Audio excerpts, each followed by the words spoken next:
I want to call the Wednesday, July 10th, 2024 meeting of the Palm Springs Planning Commission to order. Can we get a report on the posting of the agenda, please? Yes, Madam Chair and Planning Commissioners, the agenda was available for public access at City Hall and online by 9 p.m. on Wednesday, July 3rd, in accordance with our policies and procedures. Can I have, thank you. Can you call, have we called the roll yet? Can you call, I'm sorry, I went out of order. Will you call the roll? And for everyone's information, we have a new commissioner with us tonight. We want to welcome John Morrow. Welcome. Before we call the roll, John, would you like to say anything? Yes. Well, I've lived in Palm Springs for about 3 years now. I've had a house here for about 20 years, so I'm just excited to be involved a little in government and planning, so looking forward to it. We're really pleased to have you. Good. Can you call the roll, please? Chair Wormick, Present. Vice Chair Alayan, Present?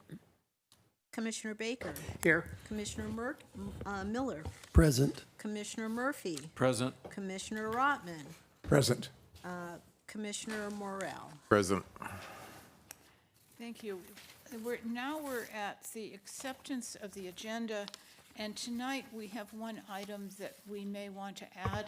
Chris, do you want to take that? Yes, Madam Chair and members of the Commission, we normally, under our rules of procedure, we need to hold elections for the chair and vice chair positions at our first meeting in July.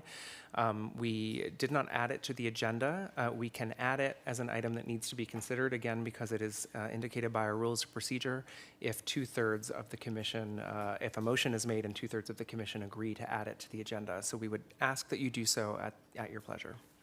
Is there a motion? So moved. Second. And what is in your motion? To add this item to the agenda, to add the election and appointment for the chair and vice chair for the coming calendar fiscal year. Okay, and if you can call the roll, please? And sorry, one clarification, I would recommend, if you're open to it, Vice Chair Land, that you add that to the agenda as the very first item of business before public comment. My motion includes that. And does your second? Yes. Vice Chair Alayan, Yes. Commissioner Baker, Yes. Chair Wormick, Yes. Commissioner Miller, Yes. Commissioner Murphy, Yes. Commissioner Rotman, Yes. Commissioner Morrell. Yes. Now can I have a motion to accept the agenda as modified? So moved. Second. All in favor? Aye. Thank you. The next item before us is election of the chair and the vice chair. Are there any nominations? I would move that Chair Womack be, or I would nominate Chair Womack to be chair again next year. She, I think, represents us very well and does a fine job. It's my pleasure to nominate her. I second that nomination. Are there other nominations for chair? Seeing none, can we vote on this?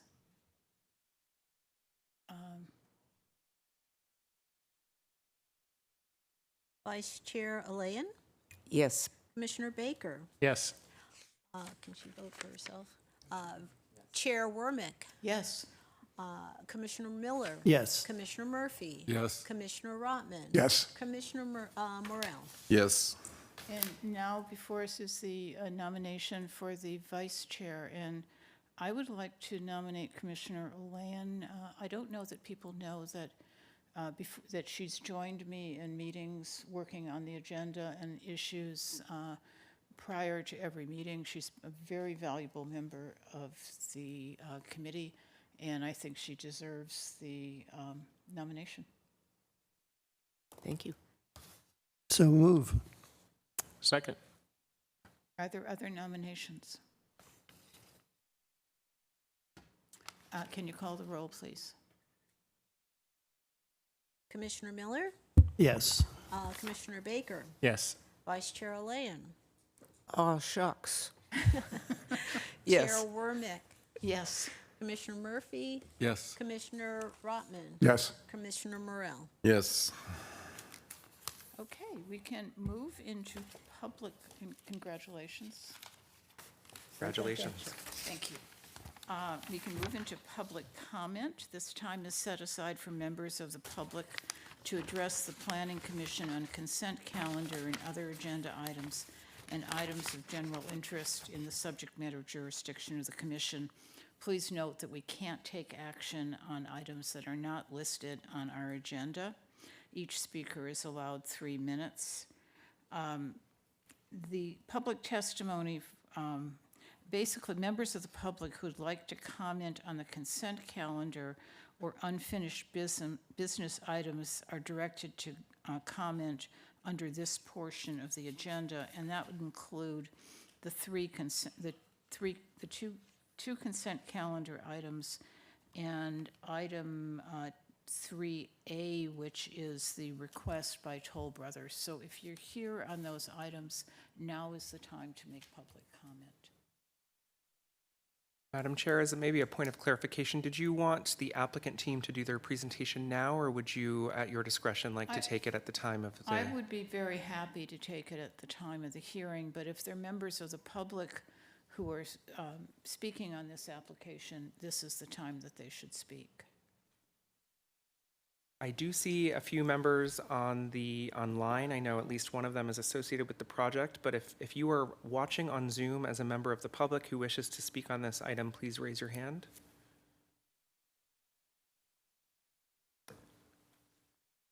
I have one member.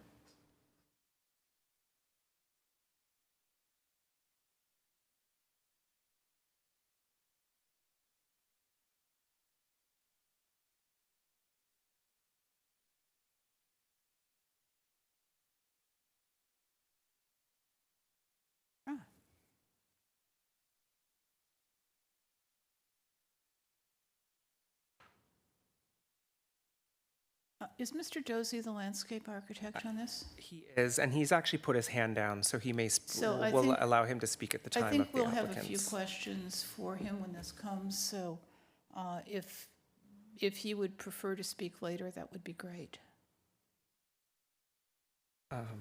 Yes, thank you. So then I see no other speakers, Madam Chair. Thank you. The next item before us, I'm closing the public hearing.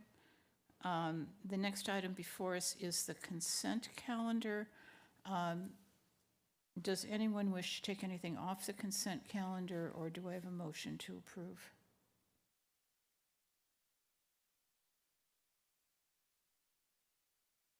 I would move to approve it as presented. Is there a second? Second. Any comments? Just one comment. I'm going to abstain on the minutes for June 26th since I did not attend that meeting. And so the motion includes an abstention from Commissioner Miller on the first item. Yes. Thank you. Can you call the roll, please? Vice Chair Olayan, Yes. Commissioner Baker, Yes. Chair Wormick, Yes. Commissioner Miller, Yes. Commissioner Murphy, Yes. Commissioner Rotman, Yes. Commissioner Morel. I think I'm going to abstain because I wasn't a part of the prior hearings, if that's okay. It is. Is that appropriate? Yes. This passes 6 with 1.5 abstentions. Okay, we're moving right ahead. There are no public hearings. We have one unfinished business item. It is a request by Toll Brothers, Inc. for the approval of final development plans for 40 new single-family residential units in Planning Area 1A Tract 37706 of Planned Development District 231 within the Ascena development located at 1000 North Gene Autry Trail, Zone PDD 231. And before we have the staff report, just as a disclosure, I live in the Ascena complex. I live more than a mile from the proposed development. I am not on the board of Ascena, and I have had one conversation with the landscape company at Ascena regarding a question or two that I had of them on the development. Staff report, please. Thank you, Madam Chair, members of the Planning Commission. So the item before you tonight was initially presented to you on January 24, 2024. And at that time, after you took deliberations and considered the item, the commission voted unanimously to form a subcommittee while continuing the hearing to a date indefinite. And in that meeting, you gave some specific directions and comments to the applicant. So those 8 comments were that the design to be in conformance with the Ascena design guidelines. Number 2, that the building placement be staggered, in other words, to create alternating setbacks, etc.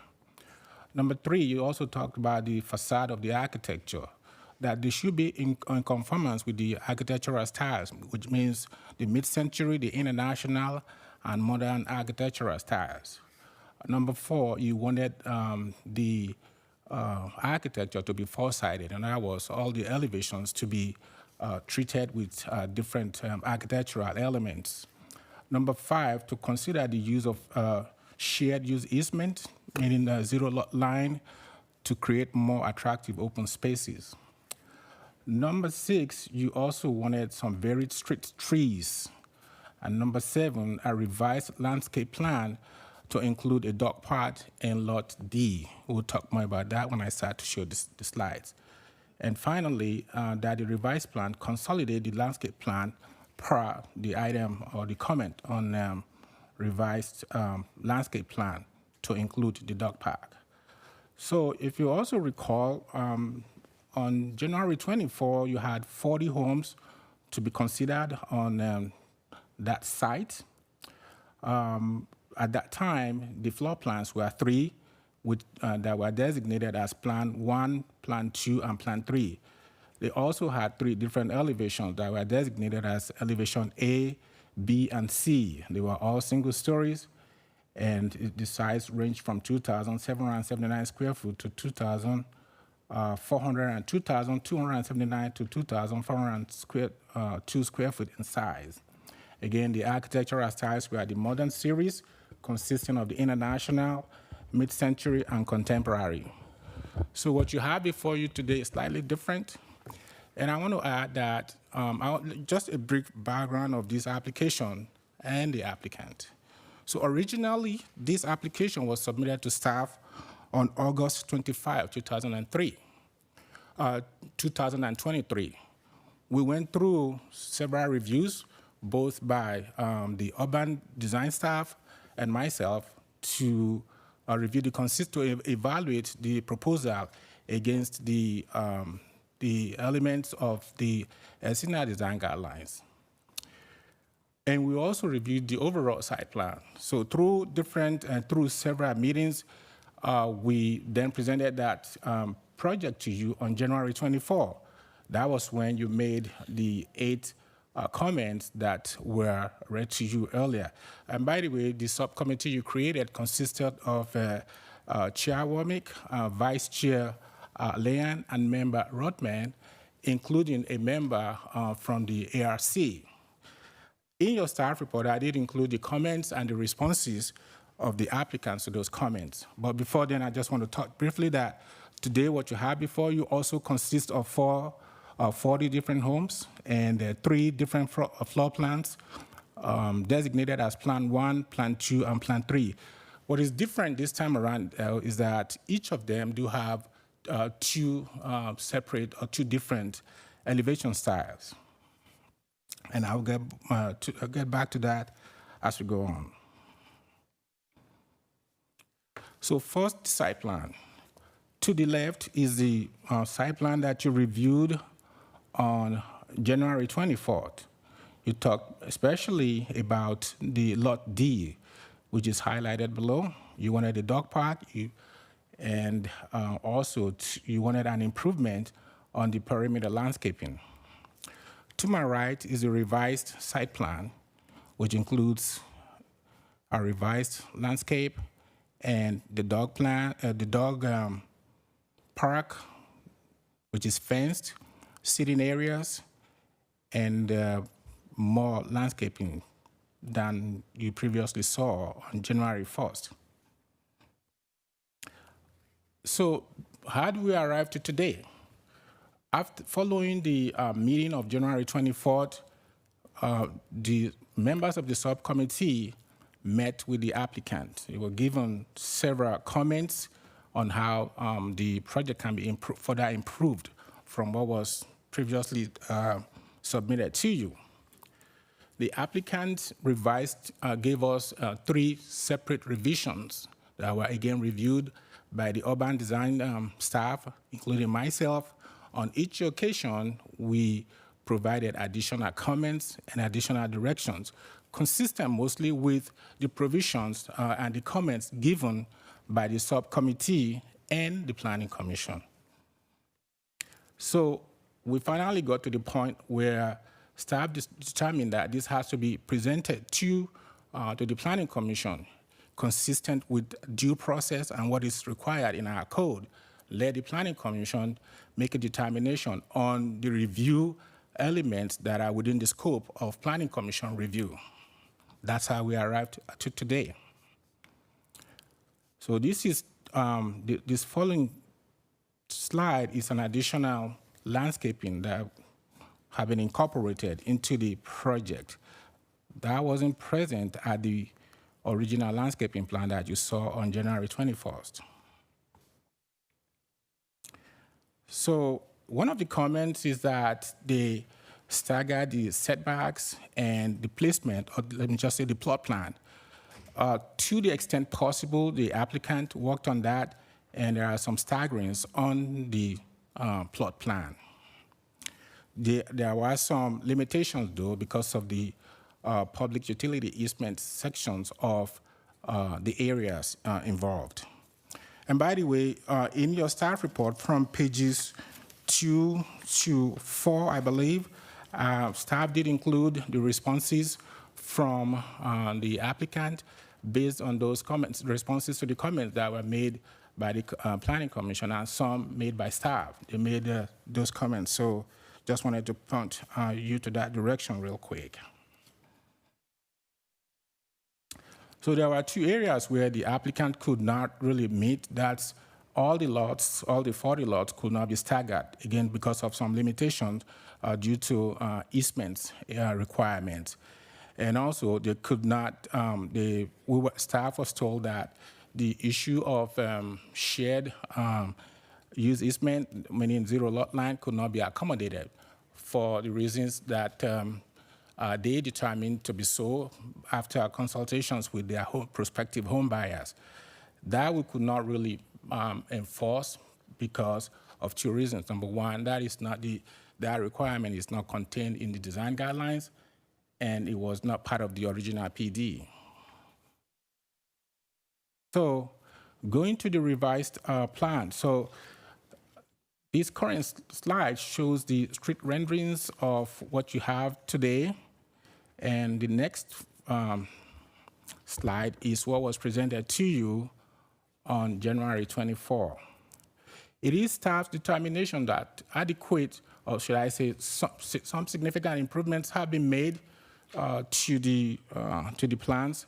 However, there are still some concerns, and that is what staff is going to be asking the commission tonight to give additional directions on what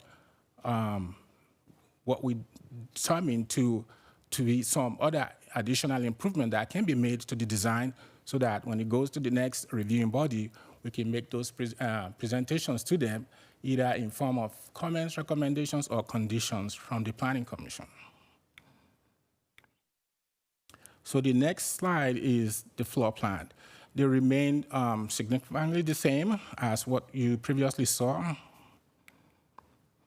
And here are the revised international and modernistic styles. The first, the slide on the top are the revised elevations. Staff is comfortable with the international style. However, we still have some concerns or some comments on the modernistic style, believing that some improvements could still be made on this elevation. Now, I mentioned earlier that the applicant has decided they made a decision to remove one of the elevations that you previously saw in the plans that were presented to you on January 24. This is that plan right here. And the reason that the applicant gave was that they just found it difficult to implement or to incorporate all the elements associated with that style. And so they decided to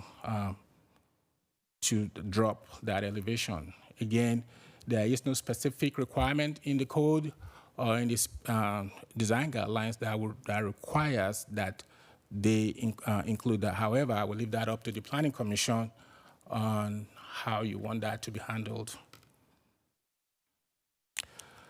So this is the elevation, the international elevation. The reason I'm showing this again is so that you see the foresight, the whole four sides of the architecture, and to provide staff additional comments or directions that we can take if it is the pleasure of the Planning Commission to move this forward tonight so that the architecture can be processed in more details when it goes to the Architectural Review Committee. The next slide is the modernistic design, again, with the left side, the right side, and the rear side of the elevations. One of the primary issues that were discussed during the subcommittee and the staff review was the incorporation of shade elements and incorporating elements associated with the various styles. They have attempted to do that in some of the, at least in one of the elevation styles.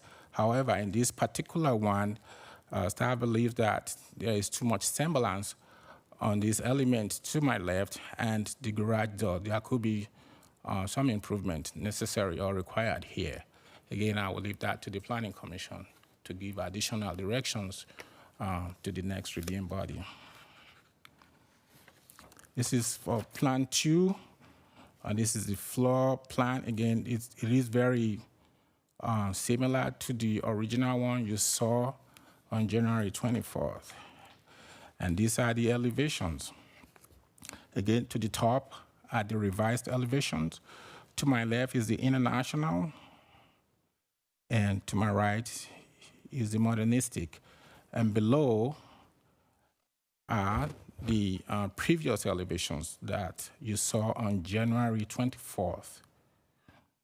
So you can see the main difference on this elevation here.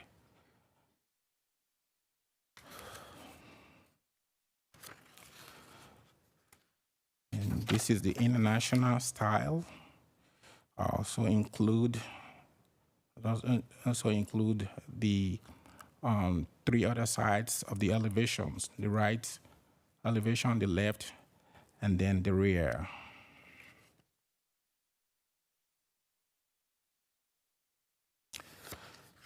Next slide is the floor plan. For Plan 3, again, the floor plan stays the same. And here are the elevations. Again, at the top are the revised elevations, the international and the modernistic, and below the previous elevations submitted on January 24th.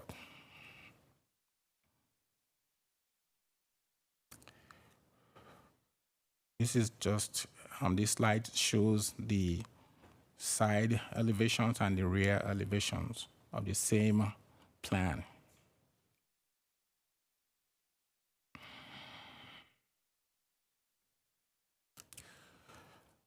So we also talked at staff level, at least, talked about enhancing the color scheme, believing that the color scheme contained in the design guideline was approved way back in 2003, and since then there have been improvements on different colors and color palette. So the applicant has provided additional color palette this time around. These all will be reviewed in more details when it goes to the architectural review plan to make sure that the selected plan, the selected colors and materials will be fit and adequate for this climate. So they also submitted a revised front yard typical landscape. This time around, they do have different tree selections on the front, and then the hardscape have been improved upon compared to the first submittal. This is just more of the front yard typicals. So at this time, Madam Chair, again, staff would be recommending approval at this point, given that most of what you asked for on the site plan, at least, have been met. And staff also recognizes that additional improvements could be made on the design and the architecture of the buildings.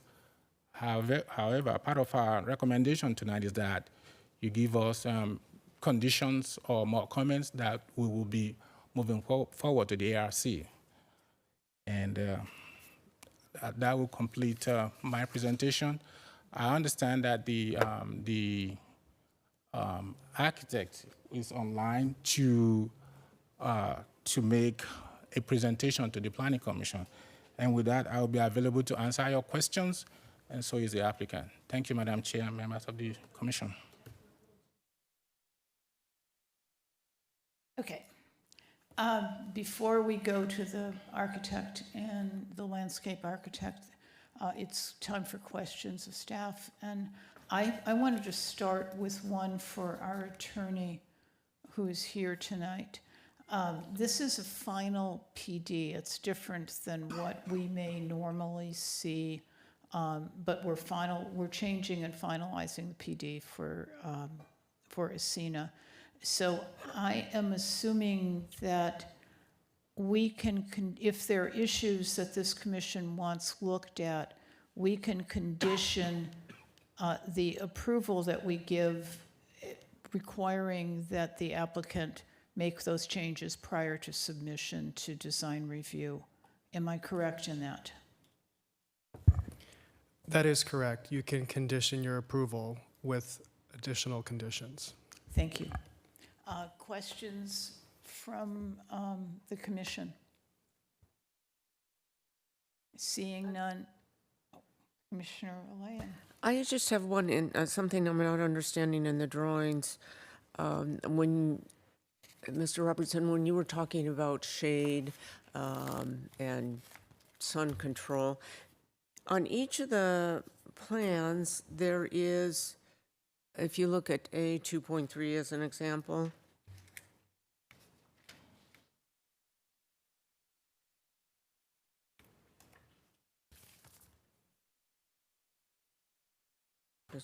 there we go. Okay, if I'm looking at the international style in the upper right-hand corner, there are what appear to be two garage doors.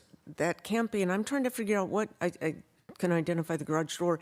Is that other opaque thing with horizontal lines, is that a window? Is that stucco? It's shadow from, Oh, yeah, this one right Yeah, I here. think if you look at the plan, that bedroom protrudes forward from the Yeah. garage, and so they're casting a shadow above the garage door. Yeah. Is that what you're asking? no. Oh, sorry. I'm looking at the garage door-sized object. Nope, a little more to the left. Right. That. So it's going to be changed to what? Possibly, there are two things. That may be an applicant question.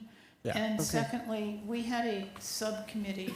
I don't know if the commission would like a report from the subcommittee prior to the applicant or after the applicant speaks. Prior. Then Commissioner Rotman and Commissioner Land, you were the two members of our subcommittee. Commissioner Rotman, would you like to start and give a report, please? Would you like to give a report on the subcommittee findings, your concerns, and yeah. how they've been met? Yeah, staff included it in our staff report, some of the items that were brought up. And I can just refer the commission to page 4 of 9, where it talks about the subcommittee review. The subcommittee had some issues with the international style designs, that it really did not match the definition per the design guidelines, and so there were missing elements, we thought. And we wanted, and we thought that the international style design was overly busy, so we wanted that to be simplified. International model needs more work. Okay, I just said that. We talked a lot about the fact that these buildings appear very tall on the street, and that they have like a 12-foot plate in the second bedroom, a 12-foot ceiling and a 12-foot bedroom right on the street front. And we thought that two things. One, they could reduce the ceiling heights in some areas and also reduce the window heights down from 8 feet to 7 feet. And that might make the scale of the project feel more comfortable. So the other comment related to solar control, the original design had very limited, if any, solar control over windows and sliding doors, that particularly that face the southwest exposures. The mid-century design needed to be simplified. Consider using the gable style instead of the shed. They've obviously eliminated that completely. Let's see, provide shade almost. We talked about solar gain. There was some inconsistency in the way they labeled the designs and related to the floor plans. And then they only showed one garage door type. They've changed that where they're showing two now. And we thought the color palette overall was pretty monotonous. And then the last comment had to do with the tree selections, the street tree collection, that there'd be more variety. Commissioner Land? Yes, just a little bit more context on the, I think Commissioner Rotman started out with what was really a driving concern, which is these are too big on too small lots, and that was part of the reason why we suggested, can there be zero lot line options? Can, different things, can you reduce the size in them so that you can vary the setbacks? Because from a street perspective, as you go through the community, it's going to feel like there's a whole series of McMansions kind of filling out the lots. And then also the residents there don't have use of much of their outdoor area because they're just hemmed in on either side of the house between that and the wall in between, which is when we started discussing, and I think the architect, Lance O'Donnell, led the discussion that direction, which is if you lower the plate if you lower the tops of the windows, you get something that is more appropriately sized for these size of lots. The homes just seem too big, so we aren't able to get much in the way through the architecture. We're not able to get much in the way of variety for setbacks, for side yards, for interest. And that makes it particularly important when we start looking at colors, when we start looking at landscaping and street trees and things like that, because when we kept coming back to this is going to be pretty monotonous. We need to find other ways to get some variety in there. So I'd say that those, and then we started in each of the individual architectural styles, but those were some of the concerns that we wanted to make sure the developer understood, and why we weren't just applying our judgment willy-nilly. We're concerned about what this looks like from the street, how it feels as a community, not just how it responds to what today's home buyer is looking for, because this development is going to be here for 50 or 100 years. We obviously go through trends, and responding just to what has worked well on the last project you built doesn't necessarily lead us into good land use planning.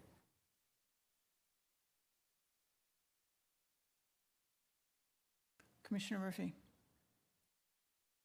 So the net of that is there was no reduction in the size. It was a cosmetic application to lower the windows, which would make it appear as less massive. It would have reduced the scale of everything. I did notice in the staff report this time that the houses actually got larger than we saw last time. Yes. Other questions of the subcommittee? I have one of staff before we hear from the applicant, and this is just on the dog park. There is a picture connected to the dog park of a fountain. And I didn't see that mentioned in the, in what the items they were going to put in the dog park. That's on L2. I'm assuming the fountain is included in the plans for the dog park. Yeah, so everything you see here will be part of the development. Just put it that way. Okay, so we And I would just add, we can ask for that clarification during the applicant's discussion, and you can certainly provide more certainty in your motion or conditions. Thank you. At this point, if the applicant, and before we talk about the changes, let's have the applicant present to us what they've done. And if you're, both do a presentation, and if you could be available for questions.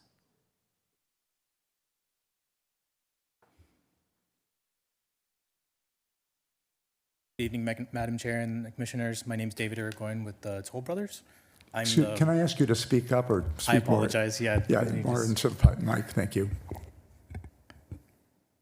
Good evening, Madam Chair and Commissioners. My name is David Irigoyen with Toll Brothers. I'm a project manager for Toll and been with them for about 4 years now. So what we have presenting today is a 40 lot development within the Asina community, just adjacent to the artesian entrance. And I wanted to cover a couple of the comments that were just addressed pertaining to the square footages and variance of home sizes.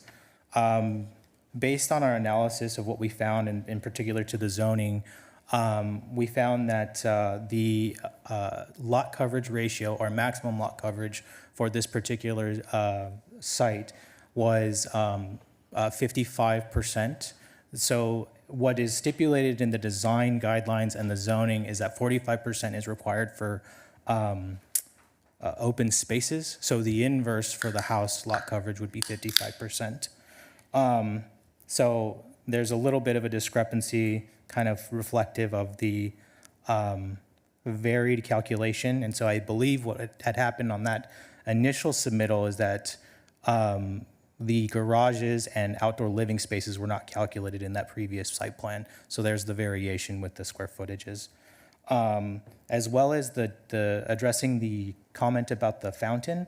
Yes, that is actually, it should be located that is included in the Lot D park. And as you can kind of see in this Lot D park is that there's 2 points of ingress and egress, which was a comment from the HOA. We held a meeting with the HOA back in I want to say it was in February of this year, where we received a number of their comments to implement this dog park. One of which was the 2 points of ingress and egress. It was the seating area, as well as the fountain, as you see on the exhibit as well. Pertaining to the architecture, today, we understand we made a conscious effort to remove the mid-century modern. We felt that it was, we could not apply the appropriate design guidelines to accommodate what is, one, presentable to the city, as well as presentable to our homeowners, our potential homeowners. And so that was our conscious effort to remove the mid-century modern. We do have the architect online today to kind of go over each individual change to each plan type, if you guys would like to. Or would you like to, I'm sorry, was I supposed to take comments first?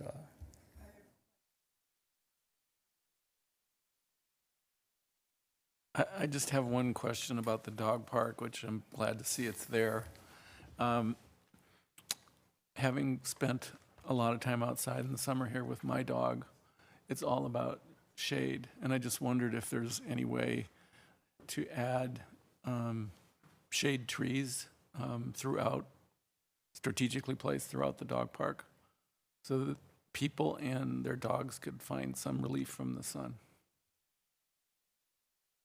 Absolutely. Is that in inclusion to the areas that are shaded around the seating area? Yes, I'm just looking at the aerial view of the park, and I see it looks like an open space, which is great on some level, but for 4 or 5 months out of the year, it's not going to work, I think, as well. Absolutely. Yes, we can definitely variate some of the trees to the internal portion. The south internal portion of the lot D.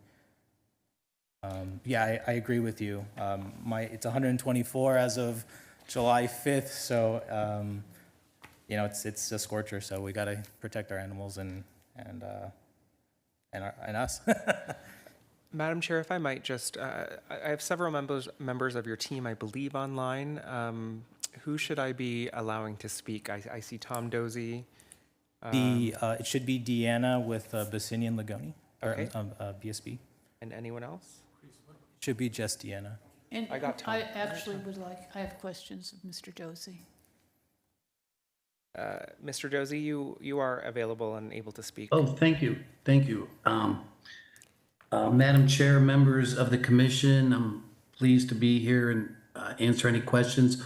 I also have a member of our staff, Ray Martin, in the audience. He could provide some further detail if needed. But yeah, regarding the shade trees, we had looked at it a couple different ways. Typically, we do like to get some trees in there. And what we did on this plan, you can see we had some larger trees on the south side of the perimeter, but certainly we can bring those trees into a couple of, leave those on the side and then bring a few into the center of the space as well.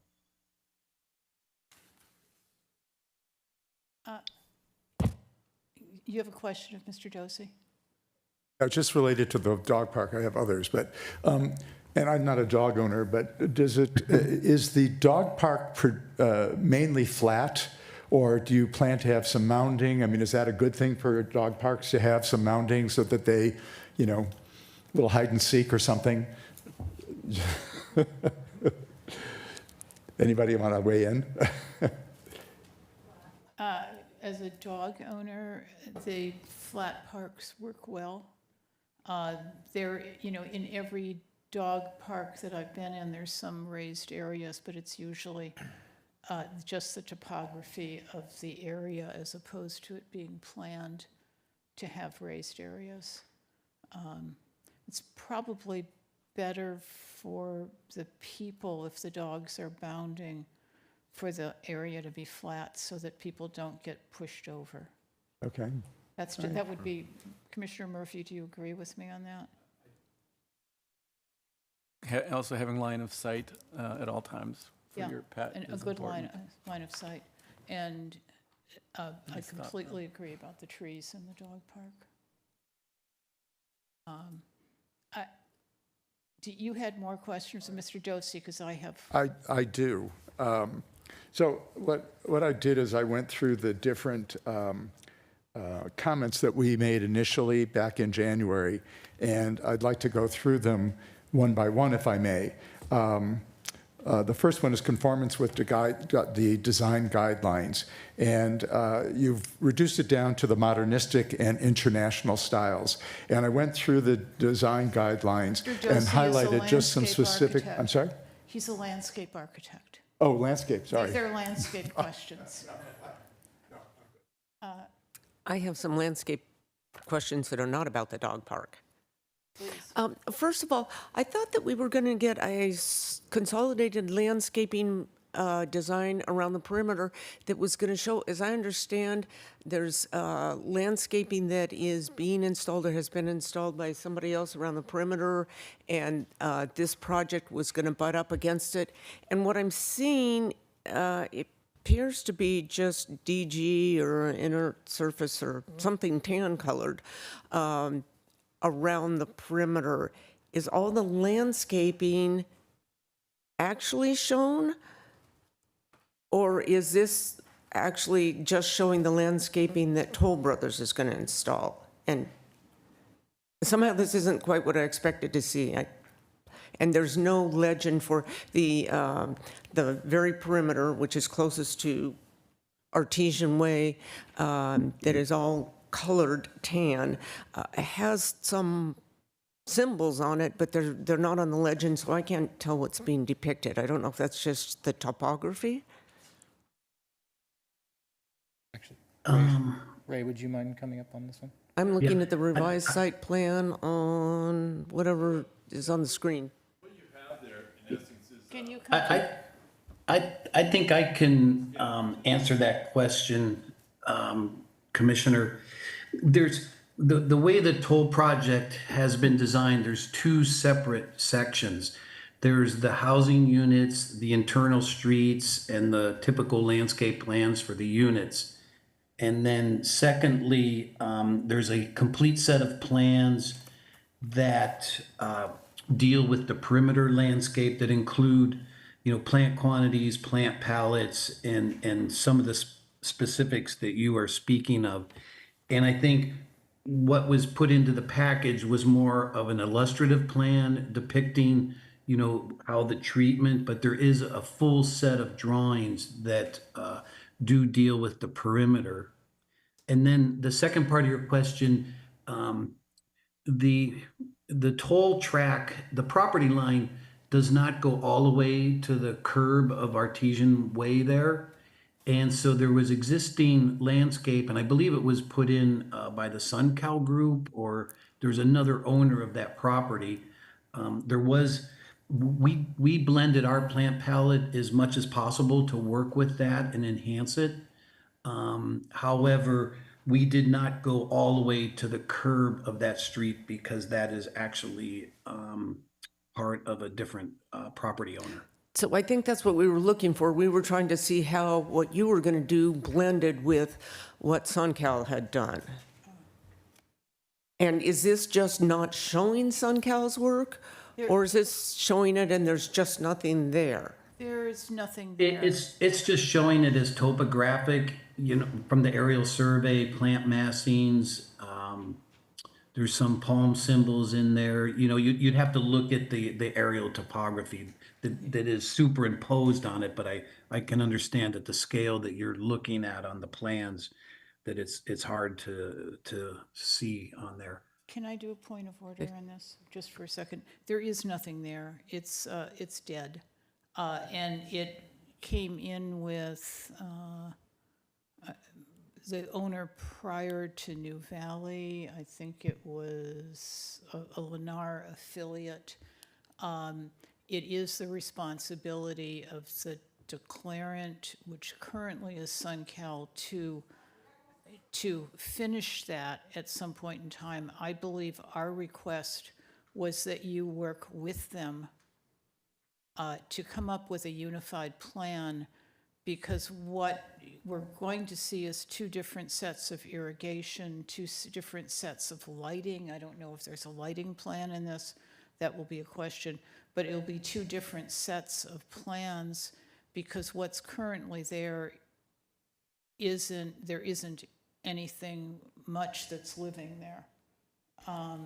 It's been neglected for 15 years.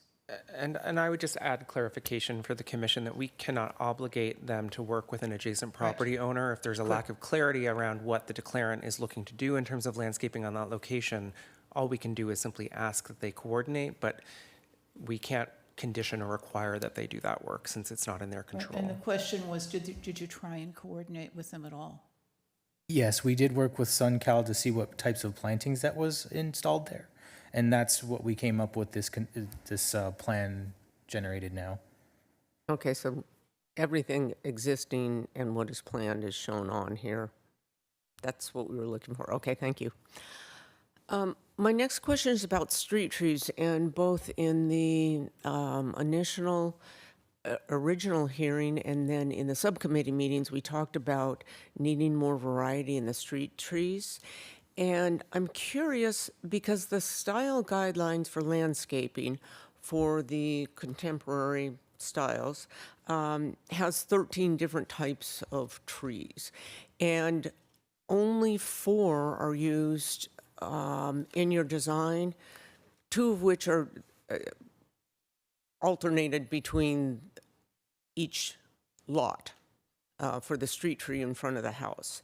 And that was in the original submittal that we looked at in January. The new submittal just removes reference, just doesn't show what is there at all. And so I'm trying to ascertain, are you really going to be using more than the 2 types of trees that you showed originally? If so, what kinds are of them, and where are they going? Is there a different plan that shows the street trees? Or a different list of, because we do have the 3 model homes, that's the exception, but the rest of them, rank and file, we don't know what's going there. Right. So on sheet L4, the typicals you'll see for plant schedule 1, plant schedule 2, plant schedule 3. So there's actually a total of 5 different varieties that could take place within those various lots. Part of it was, what, depending on the footprint of the home and so forth, what realistically would fit within the allowable space, along the street frontage.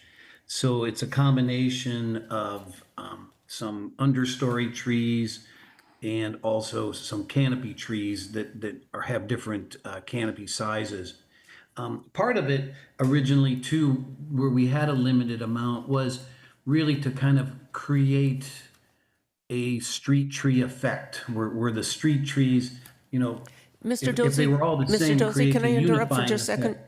effect. Sorry, can I interrupt? We seem to have a version control issue on the drawings.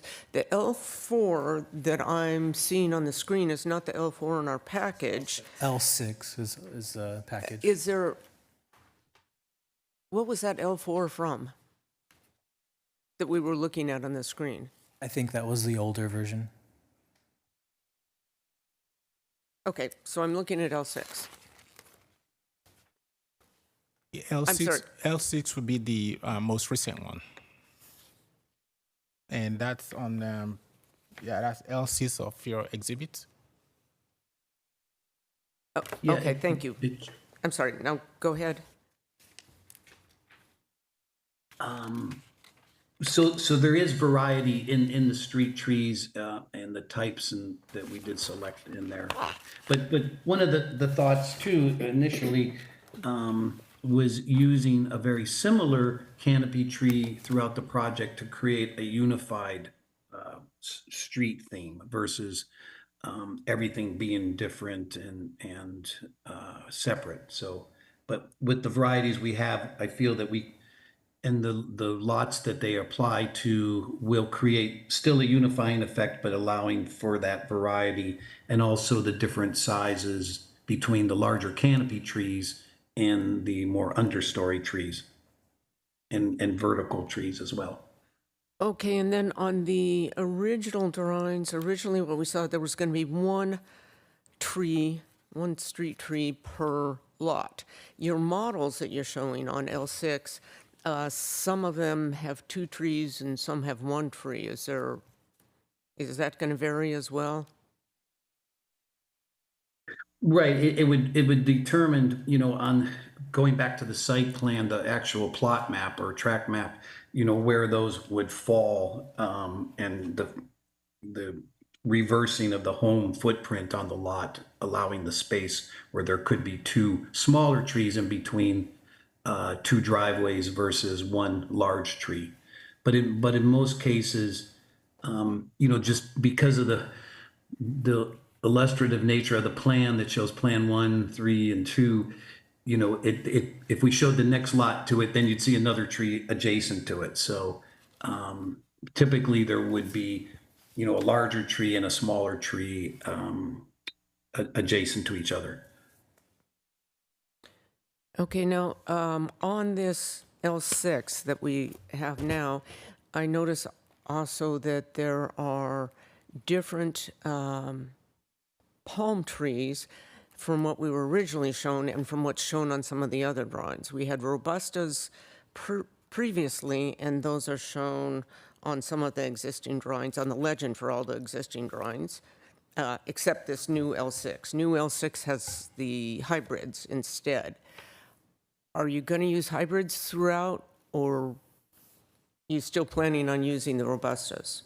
No, the hybrid or the actual Washingtonia foliifera would be the preferred tree.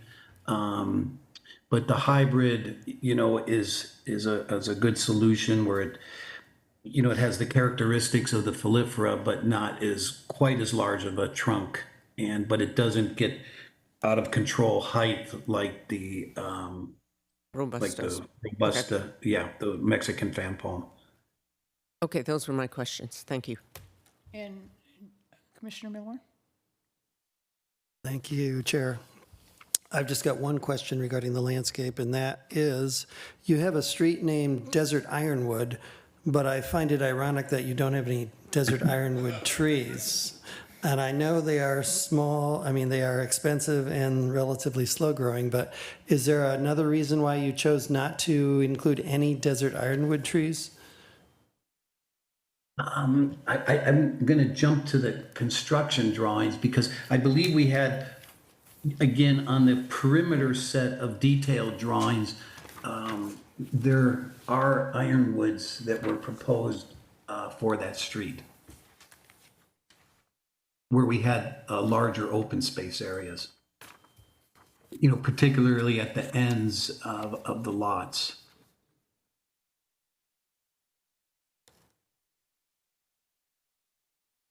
But the ironwood would be too large for the interior streets, but could be placed along. Yeah, but on the perimeter along Desert Ironwood Street, you've got quite a wide perimeter where they could be placed. Yes. And if that's the desire of the commission, I'll make sure that we do have them. I believe I'm trying to pull up the construction set right now. Well, my only thought is it's a high quality hardwood tree, and you've named the street Desert Ironwood. Somebody has, so I would suggest you put at least a few of them in. Yes, agreed. Other questions? I have a couple, and one just to say the ironwood tree does very nicely, and they are scattered throughout the property along the main corridors and in some of the parks. You have robustas listed on page L1. You had 43 of them, and I did have an opportunity to talk with the people who design the landscape at Asina, and they much prefer the Polyphora or the Polyphora hybrids, just because of height, because of the way they grow, the way they look. So I'm wondering if you're open to using that instead of using the Robustus. Yes, I believe that that's a preferable tree, and we're happy to make that change. And then the other question is, what is the gravel type that you're using?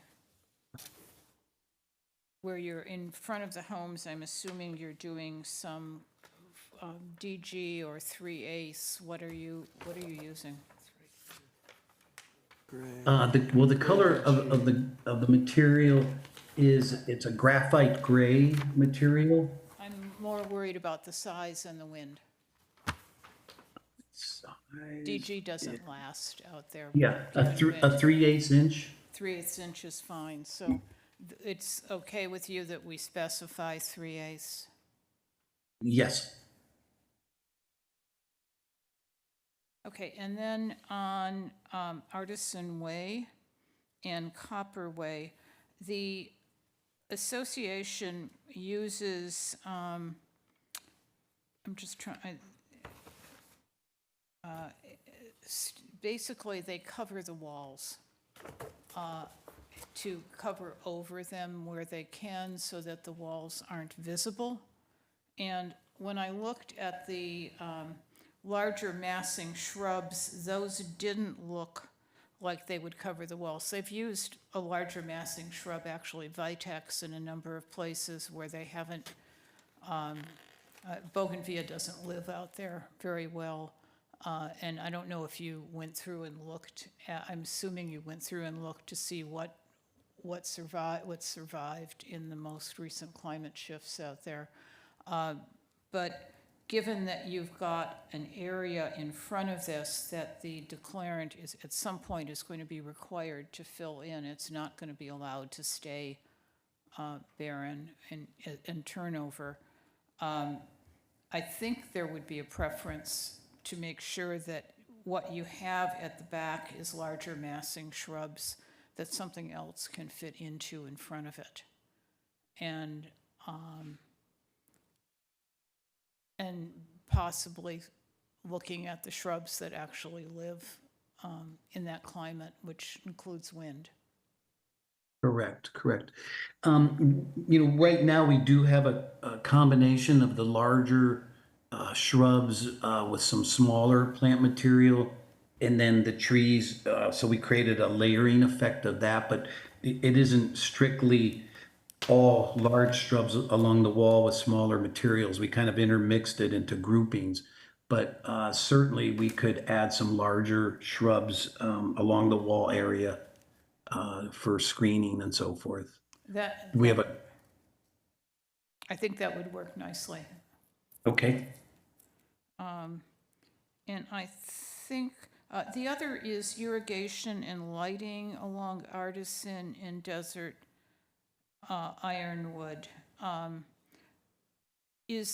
assuming you will have to do a separate irrigation system for the area that you're going to cover, that it doesn't belong to the declarant.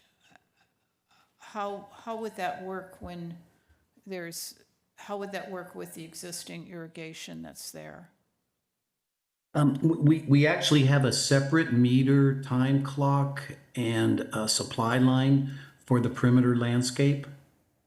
That is solely part of this project, and we do have detailed irrigation plans for that, and we also have a lighting plan.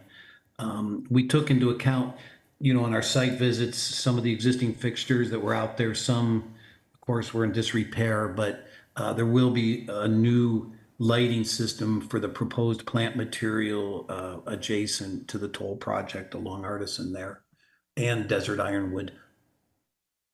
And will those plans go to the Architectural Review Committee? Because they didn't go to us. Yes, we will make sure. And what we can do also is, if there's some of the species we talked about, we'll make those changes as well to incorporate. But yeah, there is a full set of larger scale plans that show the perimeter streetscapes and detailed planting areas at the streets. And just to be, lantana doesn't grow well out there either, so unless you can figure out a way to plant it so that it grows. I know you've got it in one of your lower massing shrubs, but just to take a look at what's been able to live out there. What hasn't blown away? What hasn't Yeah. blown away and what's survived the overheated conditions we had recently. I think those are the questions. I had a, We can, I had you have a question, yes, Just a quick- please. Just a quick, I think the mic's on, right? You can hear me? Yes. On the L6 plan, the smaller plantings are all lined up in rows, and I just wondered, is that just a preference by the landscaper, or is that a requirement of ASCENA? But personally, I prefer to see plants more in clusters than just lined up one next to the other. And I wondered, does the homeowner get any input into the whatever eventually gets planted in their front yard?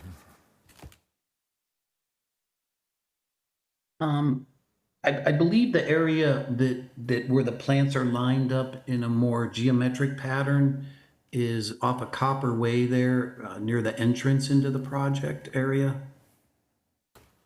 Yeah, I was looking at L6, Oh, which at the is, typicals.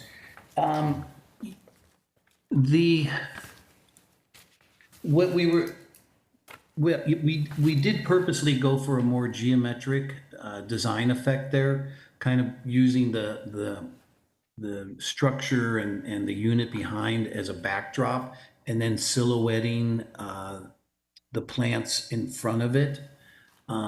We found on many of the homes that were either enhanced or redone that more of a geometric and contemporary setting of the plants seemed to be desired.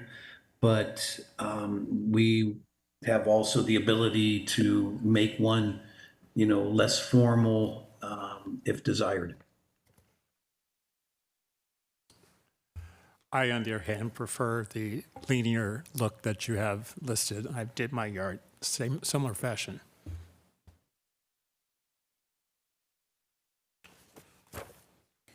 And in response to the second part of the question, so the buyer input has to be done after the home is closed. This is to get us to approvals, because planning will typically take a look and approve these front yard typicals, and it's a process in which they'll approve that all of the landscaping is in conformance with these planning conditions. And at that point, the homeowner has the right to go and amend what's currently installed in their front yards. thank you. And if I'm correct, the homeowners there have basically chosen the kind of linear design that you have for the homes that have been built. That is correct. Okay, have we covered landscape? Shall we go to architecture? If your architect is on the line.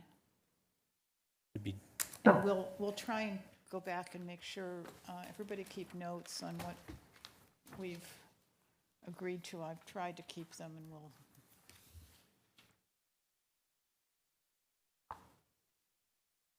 So hi, everybody. This is Dina with BSB Design. I am with I am with the architect. We're the designers of the project, and just to kind of piggyback on the commissioner's very nice presentation at the beginning of this meeting. We are we have provided 2 elevation styles, the international and the modernistic. In each one, we've tried to address previous comments as well as make sure that we're in conformance to the design requirements in the design guidelines. So for example, if you look at page A1.3, which has the Plan 1 dolly, side-by-side front elevations, you can see that as the commissioner mentioned, we do have 2 different door styles, glass doors on the international style, and on the modernistic, we've got the glass in the on the right-hand side. We have added pop of color with the door colors, and you will see on the you will see on the next page that there is a glass door option for these elevation styles. I know that it seems that the commissioner and the subcommittee were pretty happy with the international style. Again, we did try to provide the 4-sided architecture and have the featured windows that were requirements, simple exterior walls, fully wrapped, and we did remove the elements of the coping elements that were maybe not as attractive to the review committee. You can see on the international style, we did add stone to the tower element, and that's, you'll see that occurs on all of the tower elements for the international style throughout the project. One of the commissioners mentioned, if we look at the modernistic style, to the, on the right-hand side, that horizontal element that you see there is next to the entry tower is a horizontal siding trim material. So, and we thought that was a great feature, which also then enhanced the corner windows. So those windows have been, those corner element windows have been revised and emphasized, and they do have a shade element above them. So for the entry tower, again, there's a little kind of a shaded parapet, and we have simplified the roof trim as required by the design guidelines. So I'm not sure if you want me to take you through each one of the plans. I did want to address just really quickly off topic. If you do look at the floor plans, they do have a lot of undulation to them. So they're not, you're looking at flat elevations, and sometimes I know the committee and everyone, does kind of is aware and has seen architectural renderings before, but these plans are not flat. They have a lot of movement in the streetscape, and we did try to emphasize that with the massing as well as the material choices and treatments, and also the window treatments. So, those front elevations have a lot of undulation to them and setbacks. So just wanted to make sure to emphasize that point. If we wanted to, I could take each elevation and the changes piece by piece, but would it be more beneficial for you to ask questions about the elevations, or? I'm getting nods to the question of answering questions. Okay, thank you. That way I don't represent what you had already so wonderfully presented. So Commissioner Rotman and Commissioner Murphy, you both nodded, so I'm assuming you have questions. I don't actually have questions, but I was agreeing that it would be better for us to. Okay, question. Commissioner Rotman, I'm assuming you have questions. Hi. So I wrote down a short list of the different features of the modernistic and the international style. And the modernistic style has horizontality, asymmetry, corner windows, an engaged tower with wall masses, and curved elements. And with the exception of the corner windows, I don't see a lot of the other elements. On the international style, ribbon glazing, cantilever projections, interlocking boxes, large glazed areas, and large blank walls. Again, I don't see a lot of those elements in your designs. And just sort of general comments, because I could go through specifically issues with each of the designs, but I think some of your entry elements look very tacked on and don't look integral to the building. I would say the one comment that we made as a subcommittee, and I believe even as the commission, was to address the elevations on all four sides. If you look at your elevations for all of your building types, the side elevations, there's no variation with the exception of how it might turn the corner from the front elevation. The rear elevations are all exactly the same. And I think, as an example, if you were to take the modernistic design where you show the corner windows, on your rear elevation in the main bedroom, you have the windows symmetrically located. To me, you could easily have just created a corner window situation that would have been more consistent with what the front elevation was about. So I think you really missed the boat on sort of addressing the elevations on all four sides.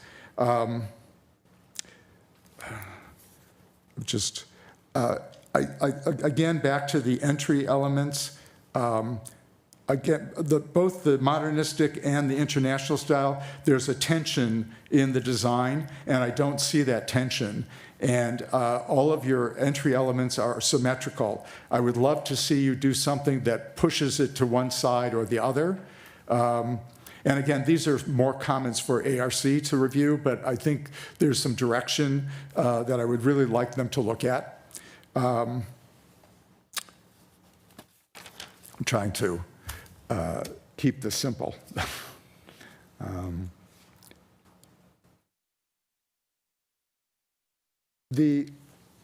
So a couple of other things we talked about in the subcommittee was the lowering of ceiling heights. And as Commissioner Alain said earlier, there was a desire to see a more human scale.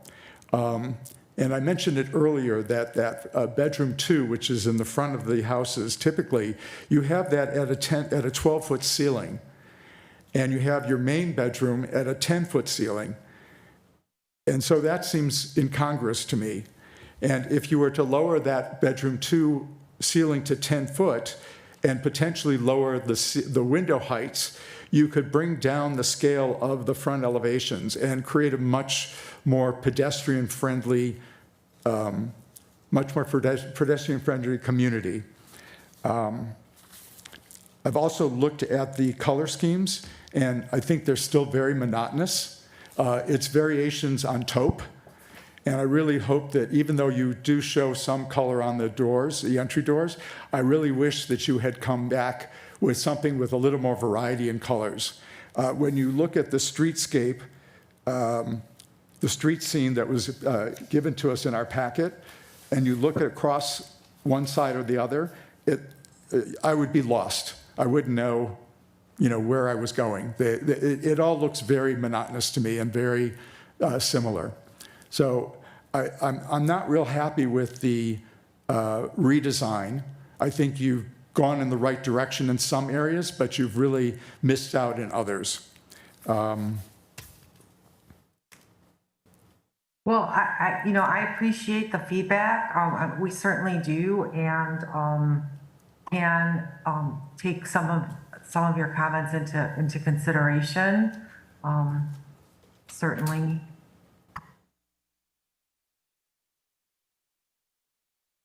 Okay. Other comments or questions? Commissioner Land? And I will just say that I spent a lot of time poring over the drawings between the first version that we saw in January and the one that we're seeing today. And I agree 100% with what Commissioner Rotman said and his points. I also spent a lot of time with because I am not an architect, so I spend a lot of time with the design guidelines, making sure that I had an understanding of what the characteristic features, and the design guidelines even calls them requirements, what the requirements of the design, if you want to be international, are, what the required elements are if you want to be modernistic, and I agree that we're not seeing those. I had a couple of questions. When I looked at the rear elevations, are there patios in the back? And how are those covered, and how deep are they? So there are outdoor living rooms. Those are patios. We call them outdoor living rooms. People are able to, live inside and outside. Basically we have, you can see on the floor plans, they are covered to allow for some shade, definitely. And I believe the dimensions are, David, let me, correct me if I'm wrong, but I want to say they're the width of the, 145 square feet respectively for for the Plan 3. For the Plan 1, it's 184 square feet. And the dimensions are, how far back do they go? They're about 10 feet. And how low are they? I'm just thinking shade. I have a 20-foot covering facing west, and it's too high to shade. They show my a area they show all a the way 10-foot ceiling. 10-foot ceiling. They have a 10-foot ceiling. Correct. So But have you done a you can- shade study on it, looking at the way the sun comes in? How long during the day will that stay shaded? Well, I do want to mention that the ceiling itself is 10 foot, but we kind of have a header coming across the front for structural reasons and, aesthetic reasons that's at 8 foot. So the shade is gonna, It'll last if you look longer. at if you look at that opening, Oh, you that's could see that actually quite the good. opening is just right above the window header height of 8 feet, so. One thing to note as well is if you look at Plan 1, sheet A 1.1, we do have these niches that kind of enclose the outdoor living room, which will give you additional shade as well. Because it's, as you know, if this home is, for example, facing north-south, the east to west sunset will be hitting those alcove or the opposite side, the primary bedroom. So how did you handle that? I missed the first part. There's a HVAC alcove that's Right. just outside the outdoor living room. So you have a solid wall. You have a solid basically, wall, that's basically, enclosing that outdoor living space. I have one comment that the committee didn't have, and I know they had comments about I'm not sure, the version that you didn't include. I'm not sure what the mid-century. I don't find enough variety in the streetscape. I would very much like to see that come back in and have a third version with 3 and see if there's any way that you can fix that. But I would much rather see that in there and see an additional style to break up the street.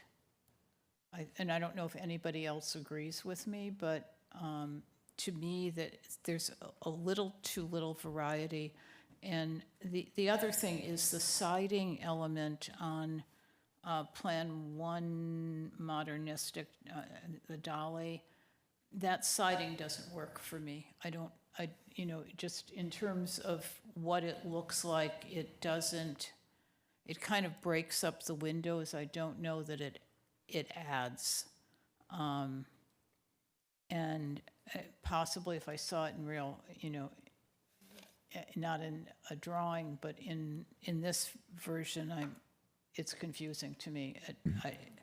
I kind of started out not knowing what it was doing or what it was. So those are my comments. I share the comments of my other two Yeah, Chair, commissioners. may I add a couple more things? There really was no solar control addressed in these buildings, and I think it would be great if they could offer an option for both the front and rear elevations for those houses that are facing southwest, that the ones facing southwest, that there be some sort of eyebrow or some conscious solar control for those windows, whether it's the front or the back, and the ones facing northwest, maybe they're not. So that would add another element of variety, which I think would help, and would also address the solar control issue. And I agree that a third style, whether you call it mid-century modern or you call it something else, just come in with some different design elements. You basically have 3 window types on the front that are repeated from one to the other. So part of the problem is they start to all look the same. So if there's a fourth window type or treatment on the front elevations, something like that could help tremendously. Actually, Just a couple things. Yes, please. You're recognized. One thing I just want to agree with the other commissioners is there does need to be a third design, I feel, with something with maybe a different roofscape. I like the angle in the mid-century, maybe not the other elements, but at least the other 2 plans, the International and the Modernist, just look too much alike, in my opinion. And then the other thing I just wanted to ask on the page 2 of our package, the plot plan, there was a request at the last meeting to look at building placement and creating different setbacks. And it looks like we just got back the same plan that was given to us in January. I don't see any changes. And I just wondered if anyone had looked at it and made an attempt or anything. Yeah, so as you take a look at the plot plan, we have lots 1 through 6 that probably didn't get too much variation in the setback, but again, the zoning and the requirements for this area require a 20-foot setback for the drive aisle and a 10-foot for the house. If we were to push it further back, that's why we did not, is because we would have to ask for a variance because of the rear setback as well. So we pushed back, as you can see, lots 21 that kind of wrap around Celadon Street, 21 through 15, as well as 8 through, I believe it's 9 through 14 on Celadon Street. And can you describe it? We can't see on our exhibits the lot numbers. I apologize. It's that describe- northern section that wraps the Celadon Street is that northern street. So those homes in orange, red, and blue, in that highlighted section right there currently, it's all has various setbacks. However, the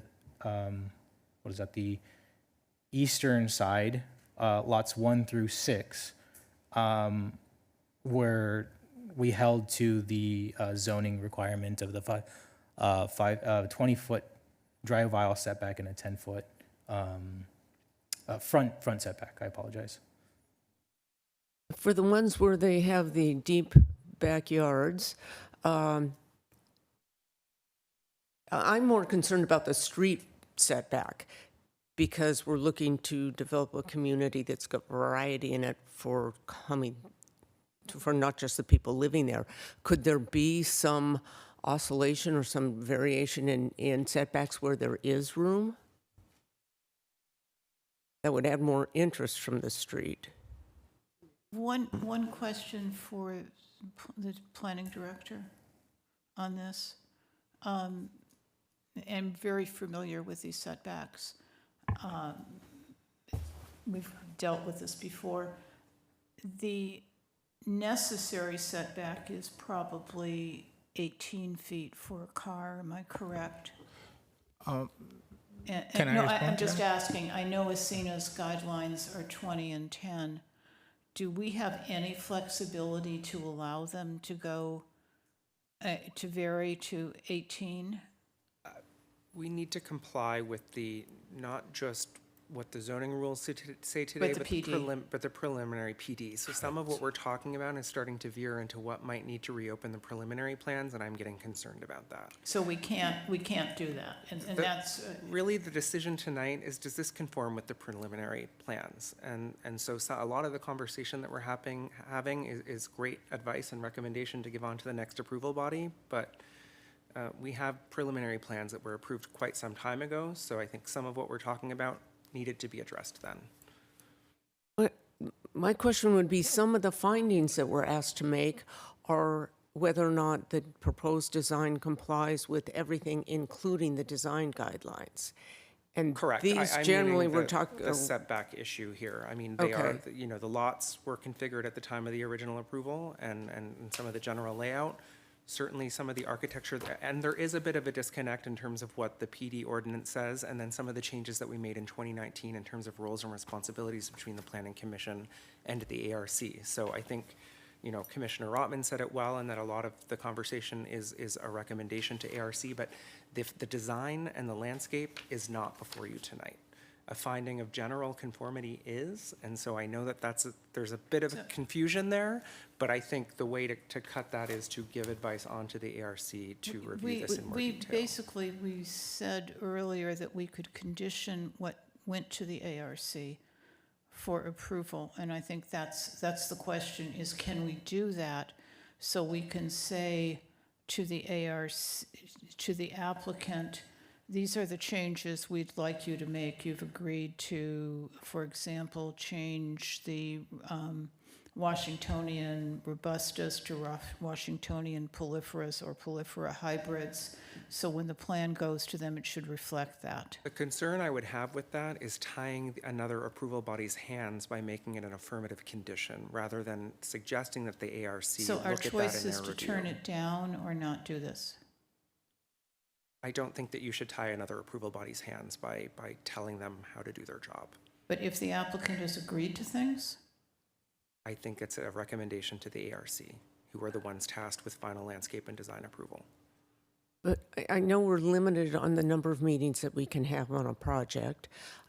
Some of these things that we're talking about are things that we brought up at the previous meetings, and what was resubmitted to us has not changed, or in some cases has changed some, but does not meet the direction that was given. For instance, add more variety in street trees, add more variety in the colors. And what was brought forward arguably is still largely the same colors. We told them that they needed to comply with the design guidelines as far as the description, the definition, the criteria for international design and for modernistic design. And what was brought forward, we're pointing out, does not meet the direction that was given previously. Right, and I think that is good to pass on. I think you could certainly say go back and make changes to address those comments, subject to final ARC approval. Okay. Does that make sense?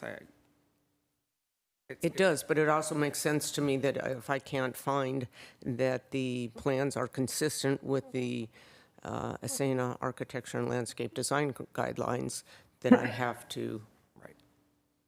And vote to certainly deny. that would be your decision. I don't know if the Yeah, that's right. So in your agenda packet, it's attachment 2 to the staff report. That contains the resolution. There are findings there that you are asked to make as the Planning Commission. And those do pertain to whether or not the proposed final development plans are in substantial conformance with the preliminary plans, and whether the proposed development plans are in conformance with the Asena design guidelines. So to the extent you need to condition your approval in order for you to deem that there is substantial conformance between the proposed final development plans and either the preliminary plan or the design guidelines, that is your prerogative. Much So we clearer. can condition it. To the extent that you need to condition it in order to make a to meet that, finding yeah. that there's general conformance with the design guidelines. But I think to Mr. Hadwin's point, there is a separate body that has independent judgment over the landscape and architectural.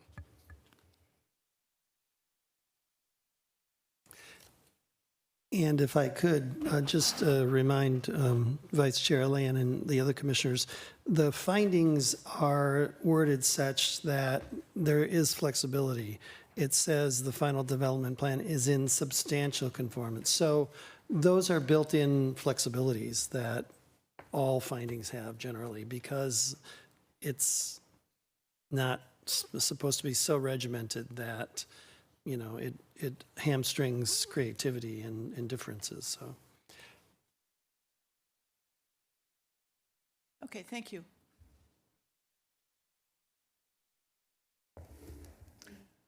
I guess I have one more question for you. You've heard some concerns. Are there any areas where you would be comfortable agreeing to make changes for this group that might help us in our deliberations? Well, actually, I did take note of some of the concerns from the commissioners. So if you don't mind, I'd like to run through some of my responses to those. That would be great. Thank you. Pertaining to the siding on the sheet 1.83, where it's adjacent to the windows, if I may, this is our attempt at the design guidelines for the modernistic.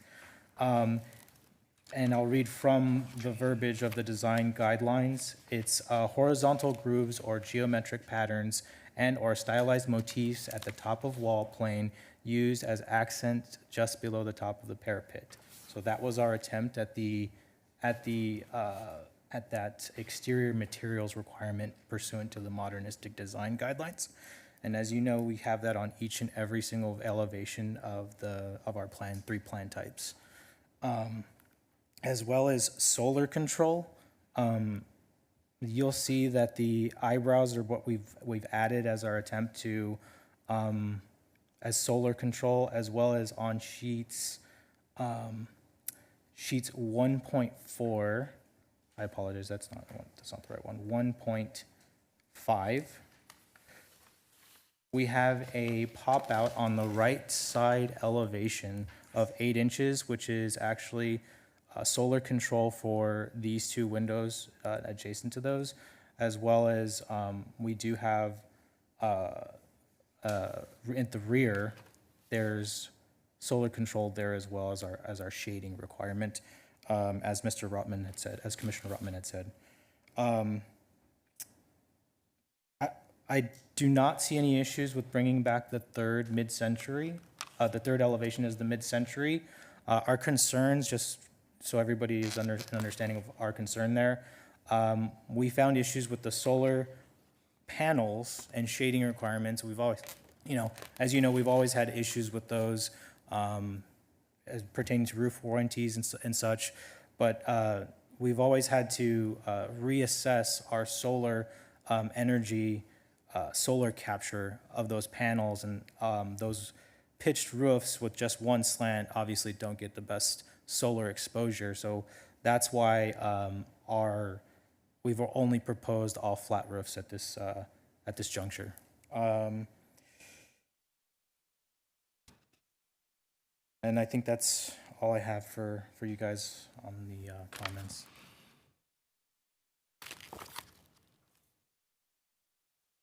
Okay, thank you. Bringing this before the body just to, that closes the public hearing. Thank you very much. We have a couple of different issues, and one is where to go with this. I would like to go in a direction to figure out how we can get to yes to forwarding this on. That's my perspective on this.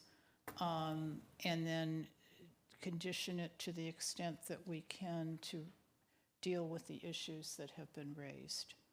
I don't know what other attitudes there might be, and let me put that question before the body. Commissioner Miller.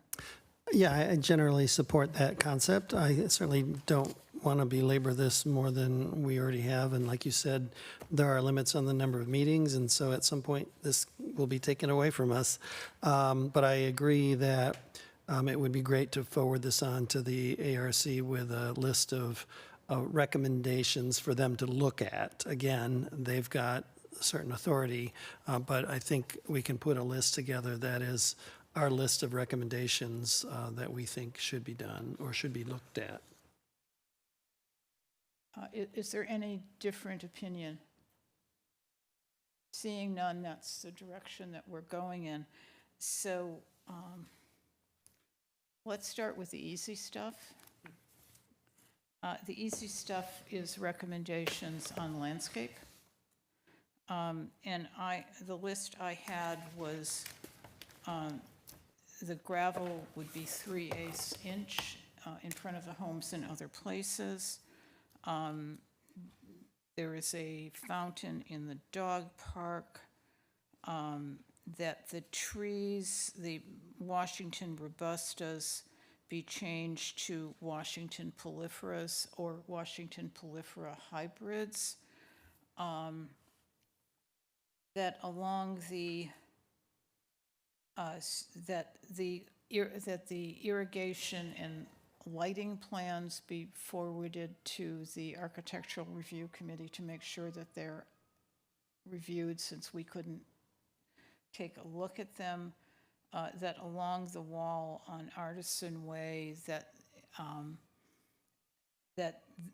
some larger massing shrubs be used that might match the ones that are used in Encino, like Vitex and Pittosporum.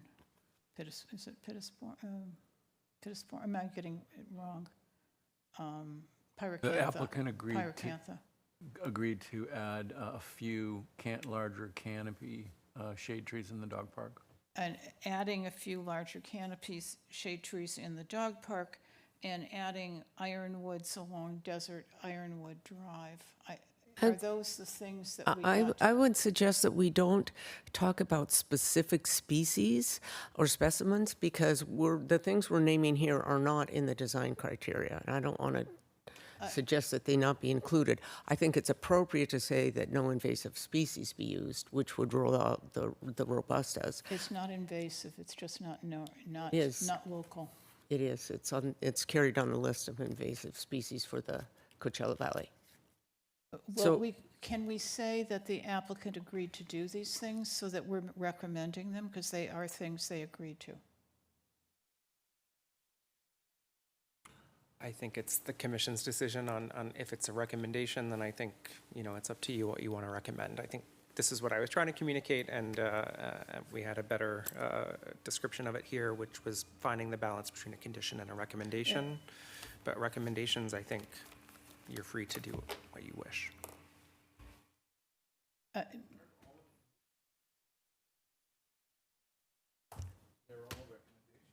Those are all recommendations, but they're recommendations the applicant agreed that they would be willing to submit to architectural review to make those changes.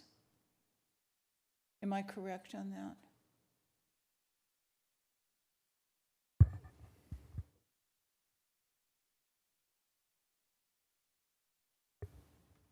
Yes, ma'am.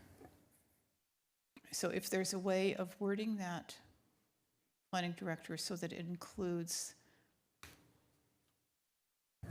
Yeah, I think we have your direction. These will be recommendations, and we'll certainly make note of the fact of the certain conditions that the applicant has agreed to here. I think if we can do that, I think. And I'd like to add one of the recommendations that they consider increasing the variety of street trees used in the front yard. I understand they're at 5 now, not at 2, but And that one is probably the only one I think they didn't agree to. okay. Okay, so that's the easy part of this. Now let's go to the architectural parts of this. And I probably have, one of the things I think was four-sided architecture. And I think we need more definitions of that we want it to go with four-sided architecture, but I want you to be a little clearer on what that means to you. Does it mean different colors, different planes? Can you, Commissioner Rotman, I'm asking for your help. Well, I think more different colors, or more variety in colors, more varieties in the elevations, front and rear, more consistency in the elevations, both around the building on all 4 sides. I think to really take a look at what the different style, what the guidelines express are the significant elements of each of the styles, and that the designs reflect those styles. Right now, it's very homogeneous looking. Yeah, I mean, in general terms, I think that covers it. Okay, so we've got, yep. If I may, I'm not trying to filibuster this. No, we want, But this is. would it be possible to bring in our sales associate, Michelle Taylor, to just kind of go over the reasoning behind the color selections? I'm sorry, could you repeat that? Would it be possible to bring in our sales associate, Michelle Taylor, to discuss the reasoning behind the color selections? I mean, I know everybody wants gray and white. But I think we were talking about variations in color on 4-sided buildings. What you gave to us was there being absolutely no variations, no differentiation, so that if you looked at the side of the building, you'd be seeing a blank wall that looked the same all the way through. And I think that is what Commissioner Rotman is referring to on the 4 sides. Understood. To create some variety on the sides, both with windows, but also with planes and with colors, so that when you look at it, you do feel like you're seeing not just architecture on one side, but architecture on 4 sides. Yeah, and the other thing I would add is that they really look at solar control, because a 12 or 8-inch eyebrow is not going to provide any solar control. So I would really encourage you to take a look at that. And I think you did a great job in the back on solar control, but I think thinking about it on the sides and the front as well. So we've dealt with 4-sided buildings, we've dealt with solar control. I don't Color schemes. Color schemes. We haven't dealt, and I'm going to propose that we not deal with the placement of the buildings. I think that's set with the ASENA guidelines. I think once they're not doing a shared use easement, there's very little choice they have there. And part of the variation might be to look at ceiling heights and window heights. To create a That different would make a big streetscape. difference. So ceiling heights on the frontages so that you create a difference in the streetscape, so it's not monotonous, okay? How about recommendation that they consider a 3rd style? And add a 3rd style. And then the entry treatments, I think, really need to be designed as an integral part of the building, as opposed to something that looks tacked on.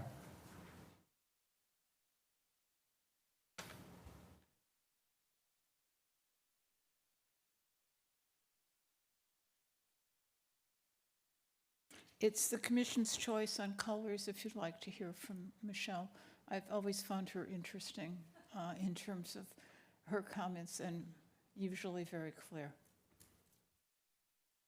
I would be anybody interested, like to hear yeah. from her? Yes, please come up.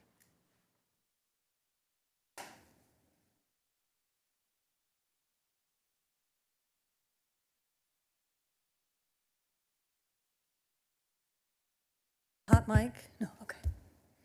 Thank you, Madam Chair, and thank you, Commissioners. Yes, as David said, I am the salesperson for Ascena for Toll Brothers. I actually live there as well. Kathy is one of my neighbors. I've lived there for 13 years, and I've sold every Toll Brothers home in that community, 218 homes. I've worked for Toll Brothers for 10 years, the entire time, with the exception of when we finished the last 90 homes there at Ascena and waiting for NOLA, this new community, to be approved. And I'm currently working in Palm Desert for our Toll Brothers at another community there. So needless to say, over these last 10 years, living at and working at Ascena and selling all the homes there, I've encountered literally thousands of buyers that have come through the homes. For just a short period of time, I also worked for Alta Verde, who really introduced, I think, they called it this century modern type of home. So I just wanted to come from maybe a different perspective. I'm not an architect. I'm not, I'm not a landscaper. I'm not any of the things that you're considering at this point, but I do sell these homes. And when we started selling them, in 2014, our first home sold actually in 2015 at $599,000. The last home that I sold at Ascena was $2.1 million. So Toll, I think, has done an incredible job in introducing a product to the Palm Springs community that has been extremely well received by our buyers there. And one thing that we did that was not very successful is we introduced some color schemes that we thought would be, and we got approval and the whole bit. And my project manager at the time, not David, thought that these would be great color schemes. They weren't. Once we started going more with, it sounds like maybe what you're, opposing, more of the monochromatic, but maybe pops of color, which a lot of our existing homeowners have done, is add that color to the front door, but keeping the style of the home, or the colors of the home, I should say, more elegant, if that is a good term to use, and more monochromatic. I had a lot of difficulty selling the homes that had the elements of the pops of color, which is what I lived in, or live in, and the Lennar style that both Kathy and I live in there. I had the pops of color, and I ended up painting the house. But so I just wanted to come from a different perspective, and the plans that we are proposing, I'm very excited about. We just opened our website without putting any of the plans on them 2 days ago. We already have 35 people that have already signed up on our interest list, because they know Toll builds a great home. I believe we've given a lot of attention to, I wish our existing dog park had shade structures and trees that protected both the dogs and the homeowners, because they don't. So I hope that you'll give consideration to all the effort that Toll has put into these homes. I'm almost done here, Kathy, thank you so much, or Madam Chair. But the 12-foot ceiling heights that we've always had in our floor plans have been a great differentiator between us and Beazer and Lennar and Alta Verde. These are things that we use to differentiate ourselves from the competition, and it's been always, always well received by our buyers. So that's all I wanted to say. Thank you so much for considering. I hope that we get these approved soon. The selling season is upon us in the fall, and I want to get out of Palm Desert and back to my Palm Springs home here. So thank you very much for your time today. I appreciate it, and thank you for letting me speak. Thank you. So we're going forward. I would, just seeing what people buy, I would leave the colors.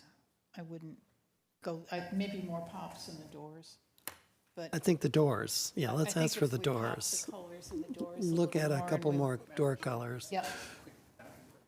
Oh, do you need a break? Yes. 5 You minutes. finish? We'll be back. Uh-huh. I said, can we finish? Gotta go somewhere.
direction, and we're continuing to look at recommendations so that we can make our findings. And Commissioner Rotman had the floor.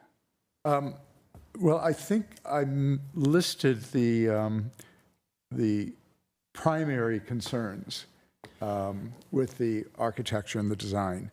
And I think in general terms, I think there's enough information for ARC to review it. Do we have those conditions? Why don't I read what I have, and then we can go from there. So it sounds to me like the condition is that you would like the ARC to do a thorough review for consistency with the urban design guidelines and the landscape design, including, or with a recommendation specifically to look at ensuring there's a fountain in the dog park, consideration of ironwood trees along Ironwood Street, the use of the Washingtonia prolifera instead of the robusta, use of 3/8-inch DG, adding a layer of larger shrubs, adding larger shrubs along the wall adjacent to Artisan and Copper Way, and then larger canopy shade trees in the dog park, increasing the variety of shade trees, considering additional solar control for the front and back elevation, specifically on the southwest, is that right? Considering more variety in the colors of the doors. Not doors. Just more Just variety in generally, yeah. colors. And just to be clear about that, I don't have an issue with a color scheme being consistent, but I think what they've presented, it's all variations on taupe. So, Okay. yeah. More variety in the elevations on all four sides. How should we word that? That's what I wrote, but how? Repeat that one?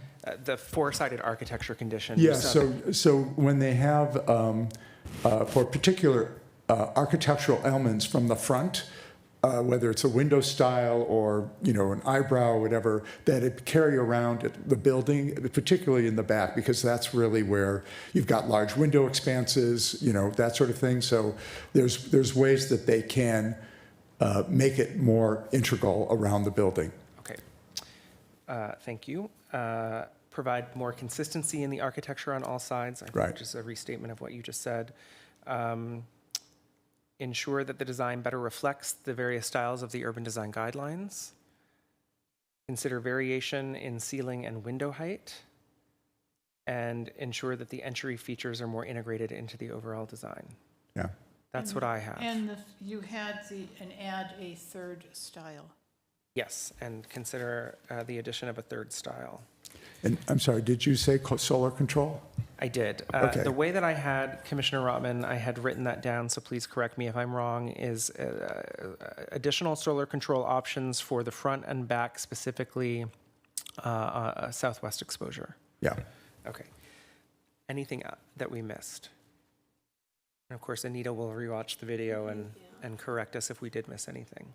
And basically what I'd like to add is those are things that we need them to review for us to have made a finding that it's in substantial conformance with the design guidelines. Right. So in thinking about it a bit more, I feel, and so how I started it was, I think the condition is that the Architectural Review Committee conduct a thorough review of consistency with the urban design guidelines in order to meet the findings of the final development plan. And then including a recommendation to look specifically at these items. Does that work? So that they would be. I do You know think what I'm that saying? for us to make that, we need to be comfortable that they'll make a Right. thorough review, because we couldn't quite get there without that review. Right. And yes, except it should be ASENA design guidelines rather than the urban design guidelines. Thank you. Yes, ASENA design guidelines.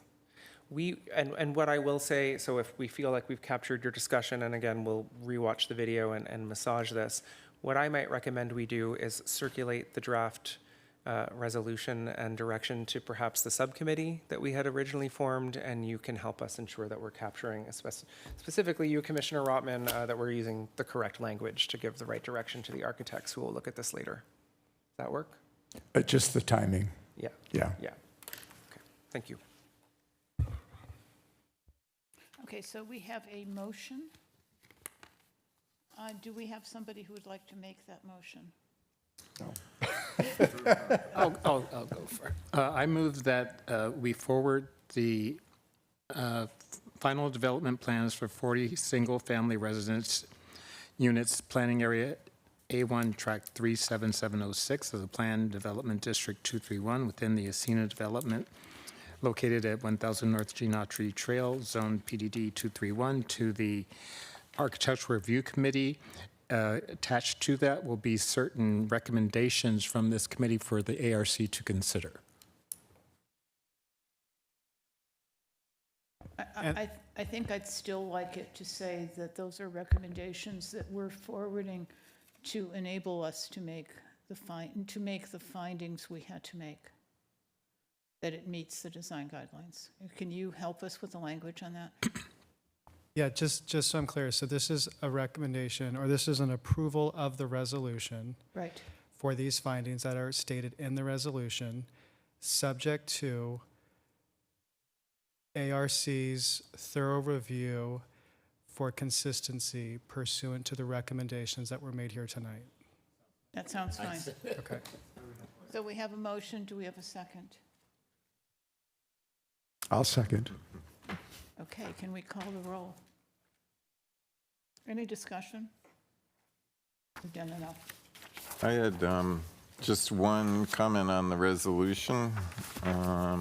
Is this the Please. right time for that? At the bottom of page 2, about 2 lines up from the bottom, it says 40 new single-family residential homes with the modern series architecture. And I don't think that we have a modern series architecture. Modernistic. So maybe we should make that more vague and just say consistent with the development plan, or? 40 single-family homes in planning area 1. Well, you Yeah, want me to explain maybe, that? I mean, you don't really need that. No, that was the resolution. It's Yeah. just planning area 1. Is that part of the parcel designation, the modern series? I Madam couldn't Chair, find it just- anywhere. The modern series has 3 different styles Exactly, in the that- design guidance. So then it Design- is modern Mid-century, series. modern, modernistic, and international. Thank you. Well, yeah, but then you should Madam Vice list Chair. international and, No, because it's a broad category. It's a broad category. In The the other design category is it's under that? It's- with Spanish. Okay. Commissioner Morrell, when we talked about it earlier, I didn't have that context, so, All right. so thank you for the clarification from Edward. So we'll keep the language. So we have a motion and a second. No other comments. Can you call the roll, please? Commissioner Baker, Yes. Commissioner Rotman, Yes. Chair Wormick, Yes. Vice Chair Alayan, Yes. Commissioner Miller, Yes. Commissioner Murphy, Yes. Commissioner Morrell. Yes. It passes unanimously. That wasn't easy.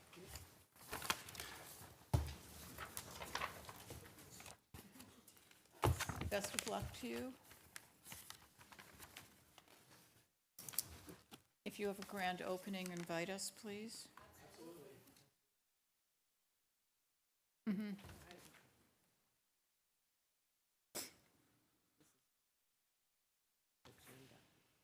Okay. Okay, now we are at Planning Commission reports, requests, and comments. Are there comments, requests, and reports from the Commission? Commissioner Murphy? This is a question for staff, I guess.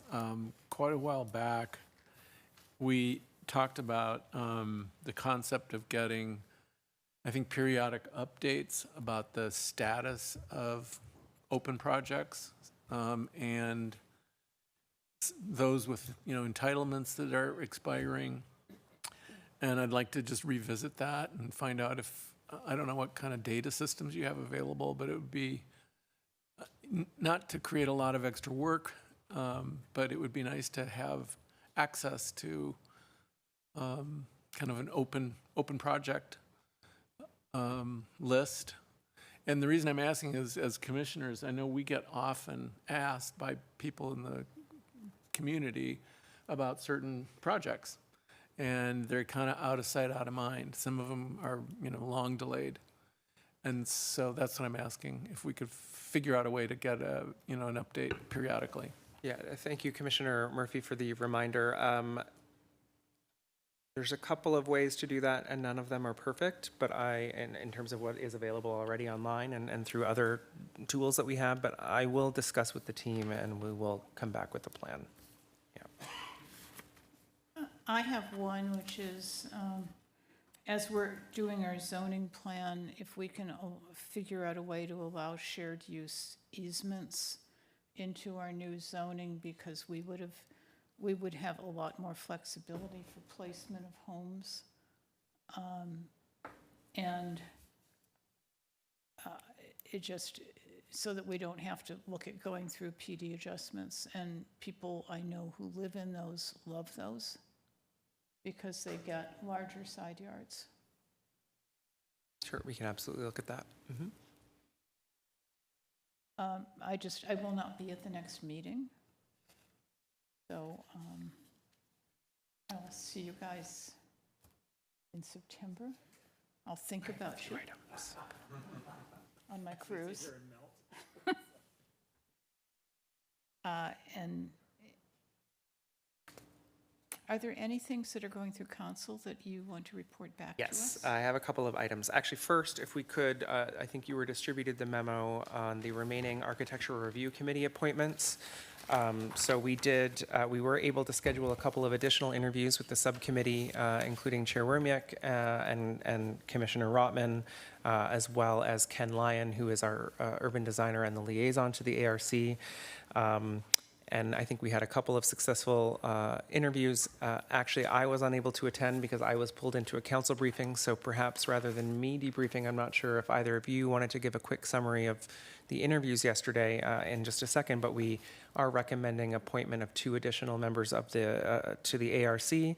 One would fill our landscape architect role that we need to have per the code with Russell McDonald, and the other would be an alternate member appointed, Danny Castro, who is a resident of Palm Springs, but also a experienced planning and design professional who works elsewhere in the valley. And I think would bring some good balance to the ARC in terms of bringing some planning expertise to that committee as well. So either of you. They were both excellent candidates. I was incredibly pleased that they were recruited. Mr. McDonald has a long 40-year career as a landscape architect, lots of thoughts about landscape and concerns that I think probably all of us share. One of his first concerns was what in God's name do we allow to happen in the parking lots in our malls where the trees are put in and then starved of water and butchered. But he was an interesting person with a really interesting perspective. We desperately need a landscape architect, and we got an exceedingly qualified person. Mr. Castro has about 30 years experience doing planning in different cities, including, I think, Beverly Hills.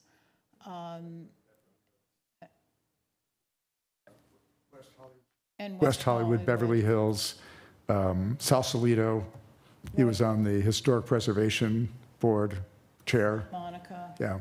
And his passion is design. He spent his entire time with us talking about sort of design issues.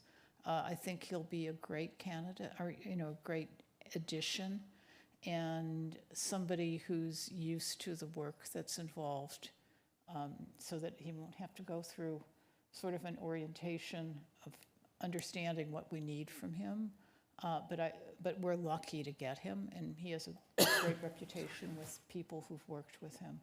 So I highly recommend both of them. Robert, do you want to add more? Do you want to add more? So it's before us. I would make a recommendation that we add Russell McDonald as a landscape architect to the ARC with a 3-year term, and that we add Danny Castro as an alternate also with a 3-year term. Second. All in favor? Aye. Excellent, thank you. And then who is next? Who goes to architectural review? Yeah, this? we will re-up that between now and the next meeting.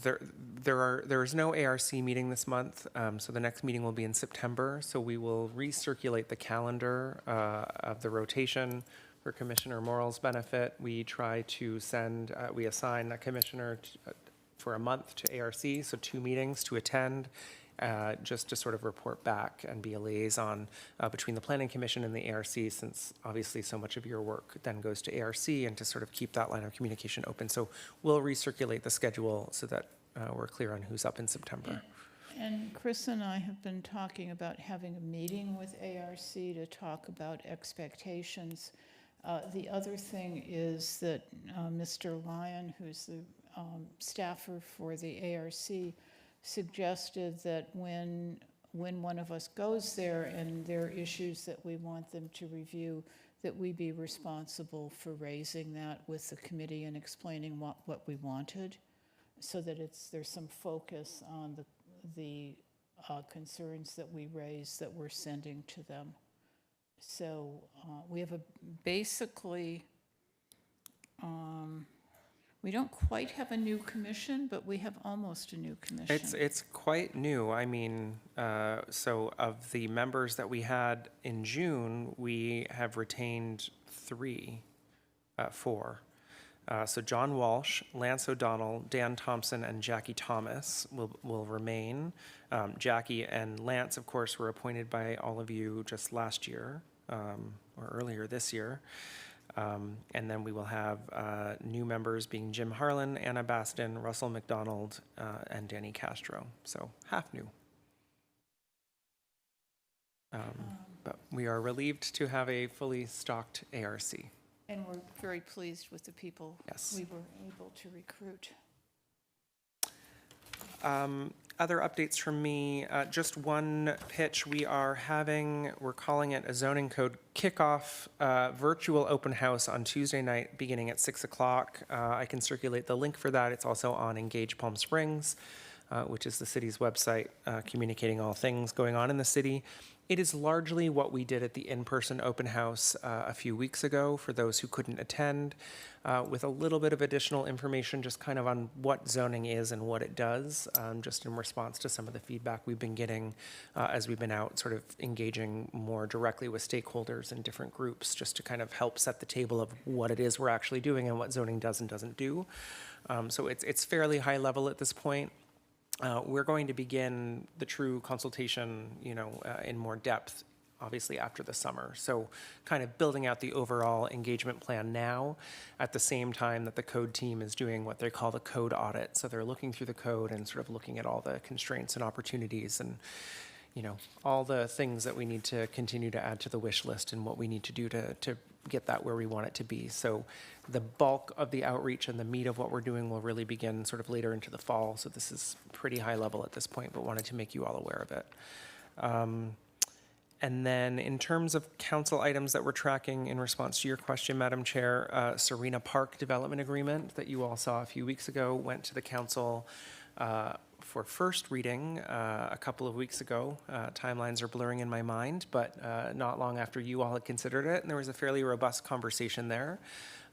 Largely grateful for the feedback that you all had given in your review and some of the changes that you had suggested in terms of phasing and ensuring that sidewalk connections and roads and and all of those things were being adequately addressed in the nearer term for residents, certainly of Golden Sands and Four Seasons and the Palm Springs Country Club, who've had to kind of live with that current situation for quite a long time. And they did ultimately choose to move forward with the development agreement, and so the changes to that project, and it went back for second reading last night and went through. One of the changes that the council did make was in relation to, you'll recall, we had the conversation about the DA fee and whether that would be dedicated to open space or not. In conversations between the developer and our attorneys and others, we had sort of recommended to keep it a little bit more fluid because time had passed since that original decision was made, and there's other sort of layering on of state law and things like that that we felt we just needed to keep more flexibility. The council, in their decision-making role, did want to allocate that money to open space, so they did sort of go back to that original agreement that was made in the last iteration of the development agreement. So that is moving forward. Most of what we've been doing with the city council is related to historic work, so nothing that's really been before the planning commission, but a number of historic designations and things like that have been moving through the system with them. And then the other update is the general plan update. We had talked about a meeting at some point in the summer. It just was too difficult with everyone's schedules to hold a special meeting on it. So what we will be doing instead, because we actually still have an obligation to circulate to some external agencies and some state departments, we will include it just as an informational item at our next meeting at the end of July without sort of a robust discussion, and certainly not as a hearing, just to provide you with the draft documents for summer reading, which I'm sure you're all excited for.